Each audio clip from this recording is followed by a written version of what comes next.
Welcome back to the PAC Sports Network at the half. We're joined by Thiel women's basketball coach Rob Clune. And Coach, it's been a rocky start to the season for your team, especially from an injury standpoint. A ton of injuries. You've played shorthanded. How has your team been able to kind of grind through the season so far? Well, first of all, injuries happen. Of course, basketball is a contact sport, and you'll have injuries. But unfortunately, we had an injury to one of our better players, in Taylor Duchan, who broke her hand down in Thomas More.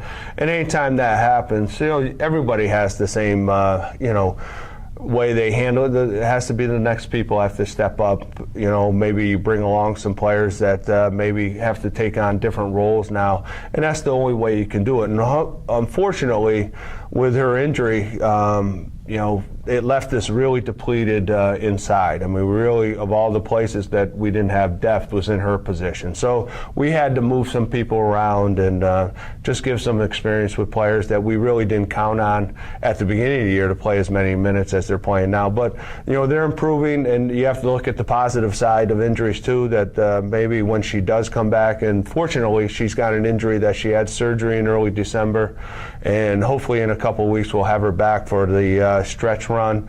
But we have other players who have played some more minutes now and gotten some valuable experience, and they've improved. So hopefully that will bode well at the end of the year. Who have been some of the players that have stepped up? Number one, Sarah Nagy has stepped into the starting lineup, and she has really, in the last couple of weeks, have really played some really positive minutes. You can see her confidence improve.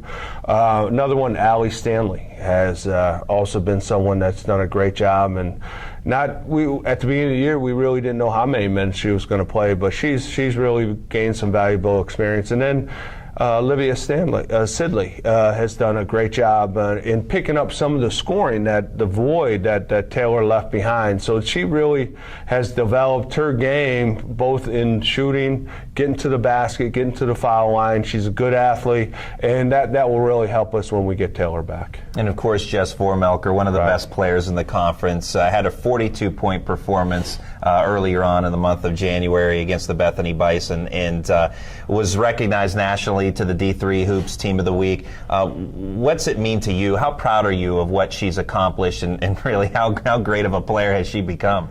She really has, and it's to her credit, because she's a gym rat. She works really hard. You see her in the gym all the time, getting better. She's picked up more and more of the little things that make you great players, and even now she knows she's going to be the target of the defenses. As you can see with games that she's played, no one's leaving her. They're face guarding her. They're not trying to give her any looks, and she's really developed all sides of the game, being able to, obviously she came out of high school as a really good shooter. She's now a great shooter. She's getting to the basket more. She's drawing fouls, and what really is great, she's leading the league right now in rebounding. So she has done it all, and it's to her credit. I mean, and the other thing too is what players and coaches have to remind themselves, conditioning is a big thing. And she conditions, and having to work so hard just to get the shots she gets. I mean, she has to move, keep moving, cut. I mean, that's exhausting. And, you're switching defensive players on her, and she's ability to continually to move and get shots and to be efficient has been great. So she's having a wonderful year, and it's to her credit. And hopefully we can, once we get Taylor back, we can really gel a little bit and make a run. And because of injuries, as we said, Olivia Sidley, Sarah Nagy, both playing quite a bit. Some others rounding out your starting five, Danielle Lucido and Courtney Harriman. What can you say about their play? Well, number one, both of them play extremely hard. I mean, they're great kids, very coachable, and they have improved since their freshman year. Obviously, Courtney's a sophomore, and Danielle's been with us for 3 years as a junior. I mean, they're two of the hard-nosed kids that you'll ever find. I mean, they do all the little things. Danielle draws charges against players twice her size. Courtney doesn't give an inch defensively, and offensively they've improved their game tremendously in the last couple of years, and we expect some great things going forward from just because of their ability to get better and their work ethic, and then their toughness, their mental toughness. They're both terrific kids. And joining your coaching staff this year, former Tomcat basketball player and 1,000-point scorer here at Thiel, Kelly Muffley. What's it like to have her back now as a coach? Oh, it's great. I mean, she's hit the ground running. I mean, she's got tremendous experience. She was up in St. Lawrence for 2 years as an assistant and spent the summer up in Canisius. And we're so fortunate to have her. The kids love her. I mean, she has made a tremendous impact on all the players we have. And maybe one of the biggest impacts she's had on is Jess. You know, being a great shooter that she is, she's helped Jess with preparation and the shooting aspect and the mental aspect of shooting. So she's tremendous, and she's a head coach. I mean, if any ADs out there, there's a head coach in waiting. She is ready to go, and we're so fortunate to have her, and she's made a great impact on our program. Second half of the season coming up, and Thiel has missed the PAC tournament the last 2 years. What does Thiel this year, in position to make the tournament as we sit, what does Thiel need to do to finish strong in the second half? And getting Taylor Duchamp, I'm sure, will help, but right. What do the Tomcats need to do to make a run?